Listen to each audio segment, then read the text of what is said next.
Hey, Jed. Oh, Well, good morning, everyone. We are all back. NFL Fantasy Matchup. We are now starting week 8. And so, as usual, Jimmy's over in Phoenix. Jed, you're over in the suburb of Illinois. And guys, I am just back from Dallas and Austin after a couple of days there. And when I go to Austin, the NFL is never a conversation. It is University of Texas all the way. Always UT all the way. We had lunch with the donor over at the UT club. That's all they watch, and that's all they talk about. UT. I'd be Well, so bored. they've had an up and down season. I mean, they had a nice win over Oklahoma, but then they lost. What was it, to TCU? And they have like 2 losses, I think, or maybe even 3 now. So their season is not going great. Well, did you see the stories? Arch Manning, there's been some speculation that Arch Manning might transfer out and go to Tennessee where his uncle plays. Oh, that would be huge. Yeah, because they were like, they don't have confidence in the coach. And they said there's some rumblings from the Manning family that says if this is the path they're going to take, it's not the best path for Arch Manning in the future. Wow, that's huge. So the smoke that you want to watch, and because when I was watching like where he was going to sign, because I was very interested in that, because the Oklahoma Sooners are kind of my college team, so I was curious where he was going to sign. The smoke is his best friend is also a wide receiver on the team, and he signed first with Texas. And so when that happened, everyone was like, man, I think he's going. And sure enough, he did. So that would be interesting. If that kid transfers, then that might be the smoke to say that something's happening. You know, I know we're talking about fantasy, but the thing I hate about college football now, you see all these college kids who are making money off of their name, image, and likeness. Here's my thing. I think it's the dumbest thing in the world. All these kids are making millions of dollars off of that. And now these colleges can all accept corporate and private donations. And so I feel like it's changed college sports. And I just don't like it. Yeah, it's definitely, they have to figure out how to handle things, because as has been already like spoken, like people are taking advantage of the system right away. Like donors and boosters figured out how they could take advantage of the system.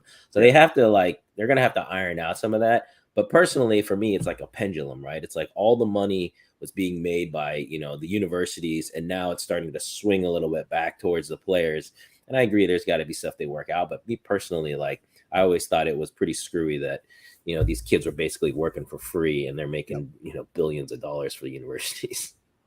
But the problem always is a lot of times people figure out what the loophole in the system is. And before, all the universities were making all the money. And now a lot of times like you said, it's swinging to the other side. And now there are loopholes. Now give it a couple of years and then hopefully it'll right its ship. And now they'll figure out a system. Yeah, to me, I feel like they have to come up with some kind of a system where it can't be so individual. So, for example, if you have superstars, they can sign contracts, but that money has to maybe go into a pool that Correct. all of the football players get to pull out of. Yeah. And so, it's something like that. But I do think some of the money has to, when you heard stories of everyone's talking about Reggie Bush, right? Reggie Bush lost the Heisman. He took $300,000 over 4 years is not a lot of money, right? So the guy was looking for a little extra spending money, and it's like, come on, this kid's deserve to have some of that. No, look at all these endowments a lot of these universities have, right? And a lot of it is because of people who are passionate about sports. And all they need to do is, if you gave $10,000 to each kid or whatever, you would have been fine. You would have, but they were so greedy that this is the problem that we're in right now. Yeah. By the way, I thought you were in Las Vegas, Jed. What was that? I thought you were in Las Vegas. I was. I went to Vegas for basically a 24-hour trip to go watch BattleBots. If there's anyone out there who likes BattleBots, I took my 10-year-old son to go watch. It was a blast. I highly recommend it. It's basically huge $25,000 robots that beat each other up, and it was amazing to see. It was a lot of fun. So did you and your son, you pick one, he picked one, you guys decided who was going to win, or were you guys all voting for the same robot? Oh, there's a ton of different robots. So we got second row seats, and we saw 12 matches. So we saw 24 different robots trying to blow each other. What's interesting about it is they come up with, they all have a different strategy. So some guys it's like something that spins, some guys it's something that hammers, some guys use fire. So they all have different strategies of how to blow each other up. And so you kind of, try to see who's going to win. What was your favorite one? Honestly, there was this one, his name is Huge and he's gigantic. And when you first see him, he looks like those old cannons, back in the Civil War. They had the huge wheels and then the cannon on the middle. But in the middle, he has a blade that flames. And when you look at him, you think he's not going to be any good. He's going to get killed. But he designed his wheels in a way that could take a lot of hits. And like it was just fun to watch, to see something different and win. So that was fun. Yeah, very good. Last question before we jump on. Which buffet did you go to which you enjoyed? We didn't. I so wanted to go to the what's it called, like Bacchanal, something like buffet. I didn't get to do it. We basically had a quick dinner, In-N-Out Burgers, and then we had a really nice breakfast at something called the Hash House, which was really good. But we didn't get a chance to hit the buffet because it was literally 24 hours. We flew in the evening, watched it from 12 to 4 the next day, and then took the red eye home.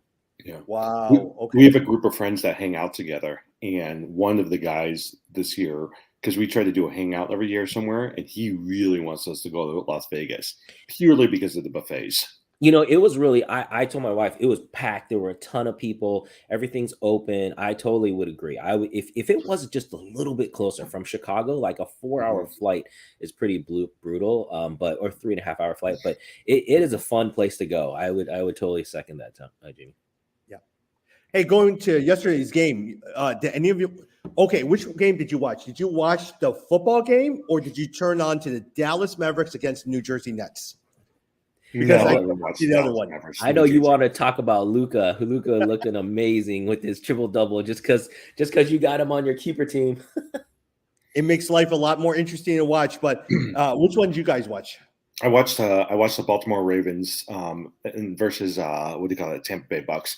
I really wanted to see. I really think that Tom Brady will turn it around. So I wanted to see if he can, because there's no way he cannot turn it around with all the weapons that he has. But I will say his offensive line stinks. That guy got sacked like 3 or 4 times. Did you know he is the most sacked quarterback now in NFL history, passing Ben Roethlisberger? I saw that. Yeah. Did you also see who is which team is leading the NFL in rushing? Did you guys see that? The Bears?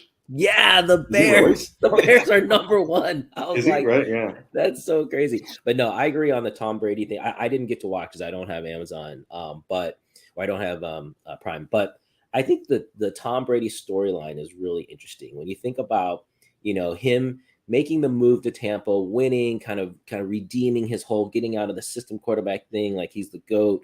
And then now having to face this, in my mind, I was like, can he really? Because this would be a sad way to end.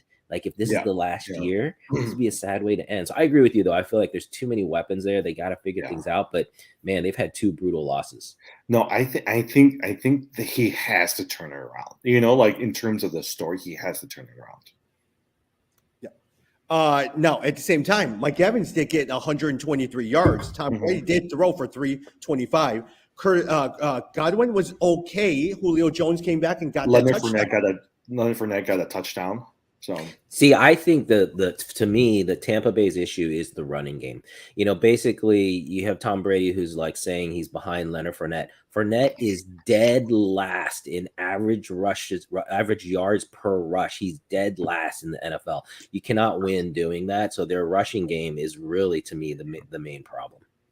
Oh, I thought you were going to say it's because they're missing Gronkowski.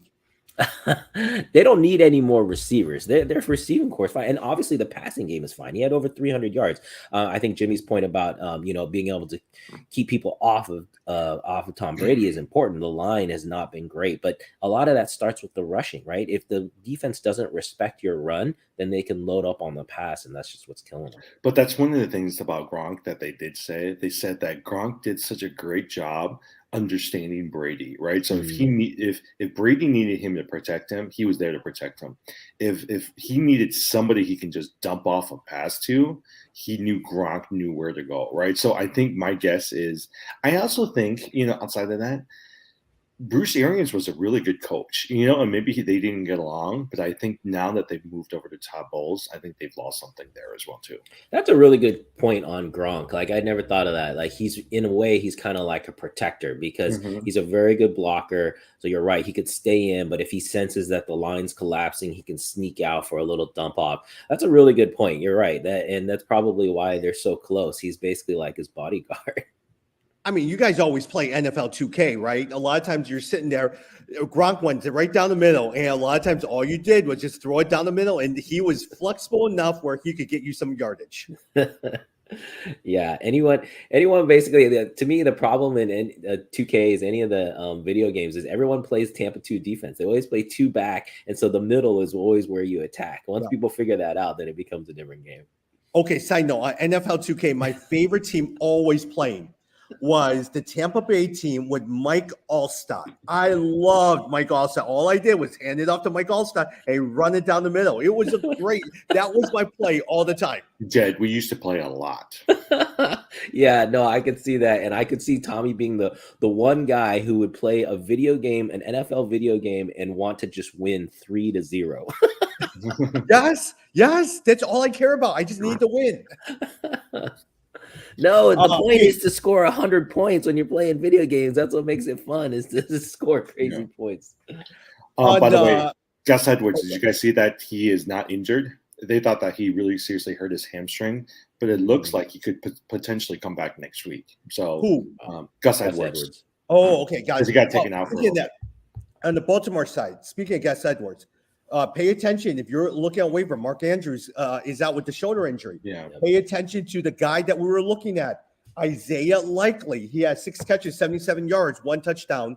If for some reason Mark Andrews is out, Isaiah Likely is going to be, in some sense, he was slated to be someone that you need to watch out for as a tight end going in. Is he a rookie? He's not a rookie, right? He's a rookie. He is a rookie? Yep. Oh, okay. That's really interesting. Yeah, I was just thinking to myself this morning how the tight end position is one place I really missed and really messed up this year. And it's making me think that, for the future, if you can't get Mark Andrews, George Kittles, or Kelsey. Yeah, if you can't get one of those three, I think you just sit and you wait. Because I drafted Waller, I got Kittles, but I drafted them in the 5th, 6th rounds. And yeah, I'm in my mind, I'm like, you know what? I'm not going to do that in the future. I'll just sit on that position. The tight end position has not helped me because every week I look at that, right? And I feel like you can't really dump a Waller or you can't dump a Exactly. Pitts. Exactly. But then you're getting, I mean, last week you got 2 points from Pitts, right? Whereas like if you played a Gerald Everett or even a Likely, you could at least get to 10 to 15 points, and you're not losing so much off of one position.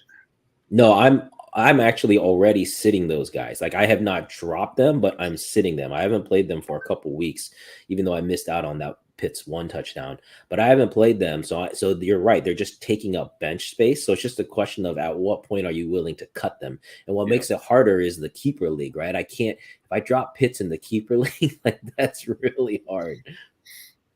Yeah. Well, I will probably tell you, it's not even the tight ends that are killing me. It's my quarterbacks that are killing me because my entire strategy is always banked on the 2nd, 3rd tier round of quarterbacks. So every single year I had a Russell Wilson, I had Dak Prescott, Aaron Rodgers, Tom Brady. I would just snag in the 9th, 10th round. And that always worked well for me because they did well. Now with Aaron Rodgers, I literally just dropped Aaron Rodgers for Daniel Jones and won the leagues. And so now I'm scrambling because I needed those quarterbacks to get me 20 points or something like that in order to play. And that has really, in our keeper league, I'm literally 0-7. I'm trying to figure out, do I still play on or do I just trade it for assets later on in the future? Yeah.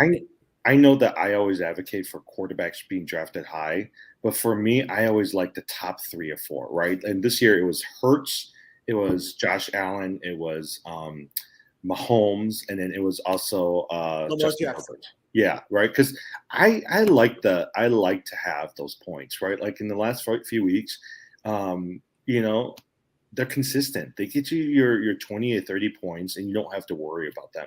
The problem is you're bypassing some pretty decent players to get that quarterback. Yeah, I'm still not a fan of the drafting quarterbacks Yeah. early. Like I won't look at them till at least the fourth round. Well, depending. And then with an auction draft, to me, that's the difference. With an auction draft, I always have like a certain budget, and in my Yeah. mind, I don't want to spend more than like 15, $20 on my quarterback. So But- it really just depends. But Oh Tommy my just, gosh, Jed, I'm hoping for $8 for my quarterback a lot of times. Yeah. but Tommy yeah. just Tommy just picked up Joe Burrow. So I mean that might be a pretty good pickup, because someone Yeah, but just dumped him stupid on me. waiver. Last week in one of our other leagues, Jed, I picked up Joe Burrow, but I said, you know what? Let me give Tom Brady a chance. So I played Tom Brady instead of Joe Burrow. I lost by 3 points. Who dropped Joe Burrow? What kind I of a don't know. league are I was you in that surprised someone they dropped Joe dropped Burrow. Burrow? Yeah. Jim, it was Jeff. Was it really? Yeah, That's horrible. he dropped Joe Burrow. I'm sitting. Joe Burrow's sitting there on the waivers. Yeah, Oh, that's I- horrible. yes, I need a quarterback here. Yeah. I don't know if this is a good thing. In our Walter White league, I just picked up Deontay Johnson because someone dropped him too. Interesting. I was like, it's a good, decent pickup. A couple of injuries I do want to talk about. Jamar Chase out multiple weeks with a hip injury. Very surprised. Very, very surprised about that. And so, what do you guys think about that, Jed? Well, to me, I was that made me mad that I didn't get the tight end. I was trying to get is it Boyd? Hayden Hurst. No, Hayden Hurst. Oh no. Oh yeah, no. I got Hayden Hurst, so I was happy about that. He's going to have more. Oh, chances. Tyler Boyd. It's Tyler Boyd. I was trying to get the wide receiver Tyler Boyd, and I didn't get him. Someone else outbid me, and so yeah, basically, there's so much passing volume. It's just going to shift down, and so this is a good sign for anyone who's holding Hurst, Tyler Boyd, even T. Higgins. I think you're going to see a little bit more. So I think ultimately it's a good thing. Jed, I am so upset because in two of my leagues, the first couple of weeks I couldn't rely on Jamar Chase. Yeah. Here's the problem now. There's no good wide receivers out there. The last 2 weeks he gave me 40 fantasy points. There's no way I can find any receiver that's going to halfway duplicate what he's going to bring, especially the fact that I felt that Burrows is he's just starting to click right now. And I think he's going to keep on clicking these next, and they've gone all in on the passing game. And so I am so frustrated right now. I mean, hopefully he's out for 4 weeks. I do not want to, I don't know if I can keep this team going until the playoffs when he comes back. Another one. Ezekiel Elliott has a torn, you know what? I forgot what it was, but Meniscus. anyways, torn meniscus. He is now probably going to be out. Tony Pollard, does he have the job for forever now?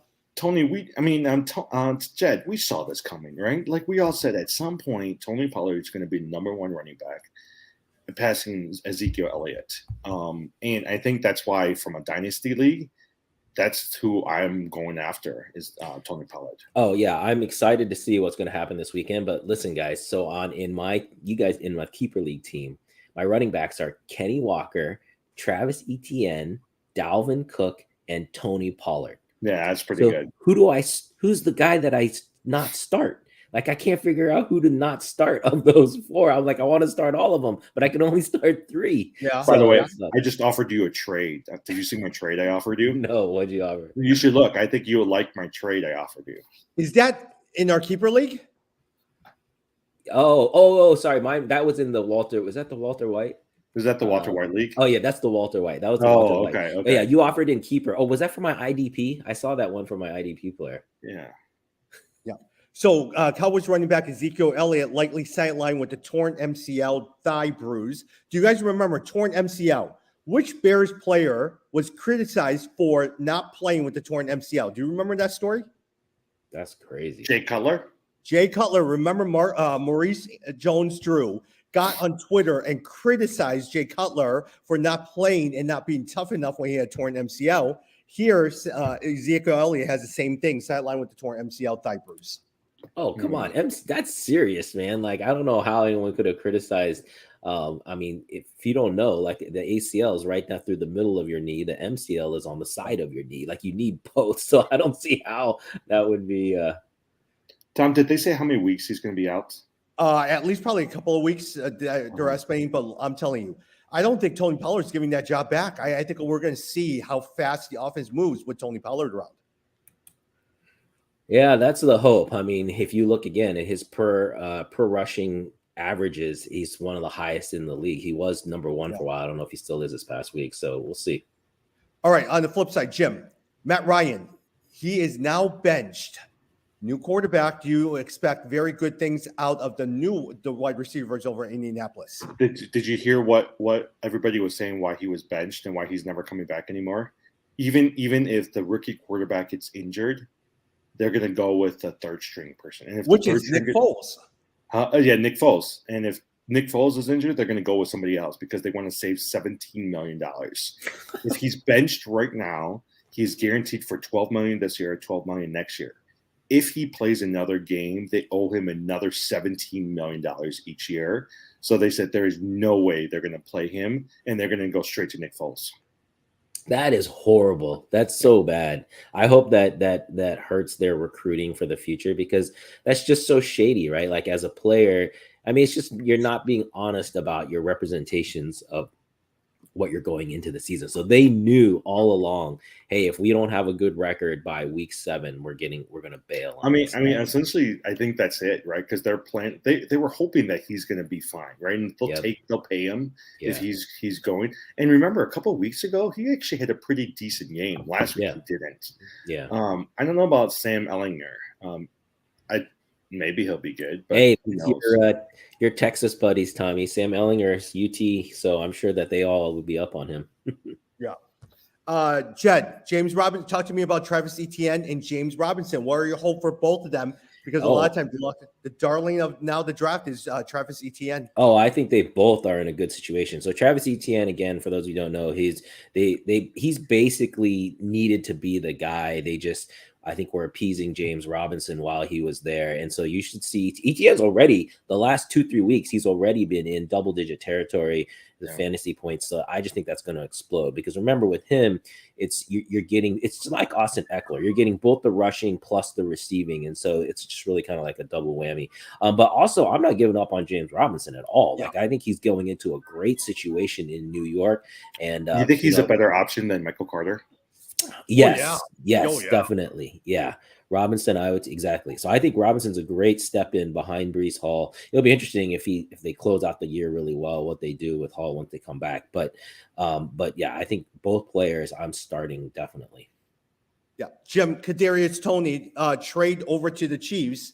Does that change your opinion on which Chiefs wide receivers outside of Travis Kelce you like better? I don't know yet, because the only thing is, I feel like Tony's always injured, right? Tony is fast, and when he did get to play with the Giants, he was actually really good, but he's often injured. And the speculation again is, they said the Giants could have played him this past week, but they elected not to, and they want to push him for a couple more weeks out so that they can go through the bye week and come out, right? And so he didn't like that, so he asked for a trade, and so now that's why they traded him to the Chiefs. I know he could potentially. I saw a lot of people start picking him up from the waivers, and so he could potentially be one of the top 2 receivers on the team. But whatever it is, that team's going to be fast, because they got Sky Moore, they got Mecole Hardman, they got Juju Smith-Schuster, and now they got Kadarius Toney. All right, Jim. One last thing before I go to Jed. Mecole Hardman got 2 touchdowns. You have high hopes for him coming up? No, I don't. No, that's a Mecole Hardman game. Once a year, he always has that really good game. And there's no point in playing him, because you can't figure out which game that is. I like that, how you said that. You're right. It's kind of a Mecole Hardman game. I think you're absolutely right. Jed, let me talk to you about Green Bay before we talk a little bit about start or sit. Allen Lazard, there's a good chance he'll probably not play. One, which wide receivers are you even playing? Is it Sammy Watkins? Is it Dobbs? Christian Watson is out. Randall Cobb is out. And also A.J. Dillon. Are you benching A.J. Dillon? So, yeah, I guess I would bench Dillon. I think I still keep Aaron Jones. But of the receivers, my favorite there would be Tonyan. I think Tanyan's got the tight end, has the best chance, is the only guy that Rodgers trusts. So that's the guy that I think I would go after. If I had to, though, I would pick Dobbs out of that group. He has the most, kind of big play potential, but it's not good. Dobbs is the player that's wasted the most opportunity, because he could very well have taken the number 1 receiver slot, and he's got so many chances to do it, but he has not done it. Yeah. They're playing the Buffalo Bills this week. They're going to get killed by the Buffalo Bills. Yeah, I wonder what the line is on that. By the way, I went to Las Vegas. I didn't place a single bet because I was being very good. So Hey, let's do a couple of starter sit, and then I know I have a meeting today at 9 o'clock here, but let me start with Jimmy. Jim, which one are you looking at if you had to pick between Deontay Foreman or AJ Dillon? Who are you picking? Oh, for sure, Deontay Foreman. I think. I mean, we said this again. You dump AJ Dillon because they're not using him for some reason. They're not using him anymore. well, But they're Deontay, falling behind. They're falling behind. Once they fall behind, it's tough to use Dylan, right? I mean, it's tough to rely on the rushing game. but even in the goal line, you would at Yeah. least. I mean, I can understand them not using him during as they're marching down the field, but you would think that at least during the goal line, you just have him pushing in, right? But they've elected to stay away from him as well too. Man, the Packers are 11-point underdog. That's right. Now I remember this is the first time in Aaron Rodgers' career he's been a double-digit underdog. But it's in Buffalo. That is a really tough game, man. It's a Sunday night game too, right? Isn't it? Yeah, Sunday night, Sunday night 7:20. game. Yeah, that is a tough game. But man, that's a tough game to call because I want to put my money on Aaron Rodgers being pissed off and not letting them lose by more than 11 points. But man, that Buffalo team can score points in a hurry. So I don't know. And he has no one to throw to, even if he's pissed. How many times can you sit there and throw it to Aaron Jones and Robert Tonyan? I mean, before they start double teaming on those guys. Yeah, that's a tough one. Yeah. Jed, Michael Gallup or Brandon Ayuk? Oh man, I have been enjoying Ayuk ever since Jimmy G got back. Oh man, that's a tough one. Yeah, I think I'm gonna say Ayuk. You know, they're playing the Rams this week, and so that's gonna be. I think there's gonna be a lot of points there, so I can see Ayuk being very involved. Gallup, I like Gallup a lot. I feel like Dak Prescott last week was a little bit rusty and just working things out. They've got the Bears coming into town though, so I can see Pollard really being the focal point and going nuts. So yeah, I'm gonna stick with Ayuk there. Well, I also think with Ayuk, Debo Samuel's a little nicked up, right? And so they're going to have to rely on more of Ayuk in the passing game as well, too. Jim, Wan'Dale Robinson with the surging New York Giants or Marquise Goodwin because, look, Locke is injured, Metcalf is injured, all of that. Who are you looking at? You know, actually, I've been looking at both of them because they're playing each other, right? So I was also looking at Daniel Jones versus Geno Smith. I actually think Robinson at the end of the day will end up being a better receiver because he's the number one receiver, whereas Lockett is still on the Seattle team. Yeah. Jed, Brian Robinson, or are you playing in terms of flex at DJ Moore? Ooh, man, I like DJ Moore. What a surprising win last week, right? Yeah. Everyone thought Tampa Bay was going to walk into Carolina and crush them. And man, Carolina showed some grit there. I thought that was really good. So, yeah, I'm going to go with DJ Moore, see if they can continue that. I was just taking a quick peek. I think, Carolina's playing Atlanta, so they got a really good chance to continue that win. So I'd go with DJ Moore. Remember that Carolina came out last week and said that DJ Moore is the foundation of their offense since they're not trading him. Yeah, exactly. And he played out. He played really well last week. So yeah, I like that. Jim, George Pickens or Deontay Johnson? George Pickens. He's come on 15 points last week, whereas Deontay Johnson's averaging 8 to 9 fantasy points. I think they're looking for George Pickens right now. And Pittsburgh is playing Philly in Philly this week. There should be a lot of points, a lot of scoring. Hopefully, Pittsburgh is actually a 10.5 point underdog in that game, which I'm a little surprised at. I think I might take Pittsburgh in that. By the way, guess who was supposed? Did you know who was supposed to have drafted George Pickens this past year in the draft? The Bears. Philly? Oh, the Bears. Oh, the Bears ended up taking what's his name, Brisker. Oh man. But they could have drafted George Pickens. Yeah. Chris Olave or Jalen Waddle, Jed? Chris Olave, New Orleans, or Jalen Waddle in Miami. Man, I like Miami. Oh, this is Waddle all day. Miami's playing Detroit in Detroit. There's going to be a ton of points in that game, guys. There's going to be no defense. See, I like Olave, right? Who else do they have? Andy Dalton, I mean, is a starter again. He's actually thrown pretty well, right? Like outside of Olave, they've got nobody. Yeah, that's a good point. And they're playing the Raiders. So, I mean, they're playing at home. Olave, I think, does a little better at home. It's not a bad point. But I don't know. That's a tough one. I think there's going to be a lot of points in that Dolphins-Lions game. Selfishly, I asked that reason because I literally just traded Waddle for Olave. And the reason being is he had 16 points. Now, that is under Andy Dalton. You now have Jameis Winston coming out. He loves the deep ball. Olave does well with the deep ball. No, Michael Tom. Thomas is out, and so I have high hopes for Chris Olave. Dalton's starting. Oh, he is? Okay, Yeah, good. they announced that he's starting. Got it. Jed, Kareem, no, actually, I'm with Jim. Kareem Hunt asked for a trade. Do you predict that he will be traded, and is he someone that you're starting?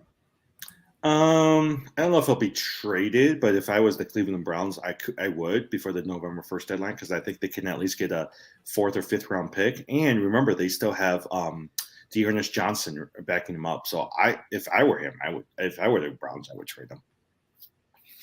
Yeah. And Jed, last one. Sutton or Cooper? Sutton or Sutton or Cooper. That's tough, man. Man, I think I might have to say Cooper just because Denver's passing game has been so anemic. Like I just feel like, and see Cincinnati Bengals are playing the Browns. So yeah, I'm going Cooper. They're gonna have to be throwing the ball to catch up. So I would go with Amari Cooper. Yeah, Russell Wilson's coming back, and I like you said, he's just not been doing well in the passing game. Yeah. Hey, I got one for you. Pat Freiermuth or Hayden Hurst? Hayden Hurst. They're going to need him, especially with Jamar Chase out.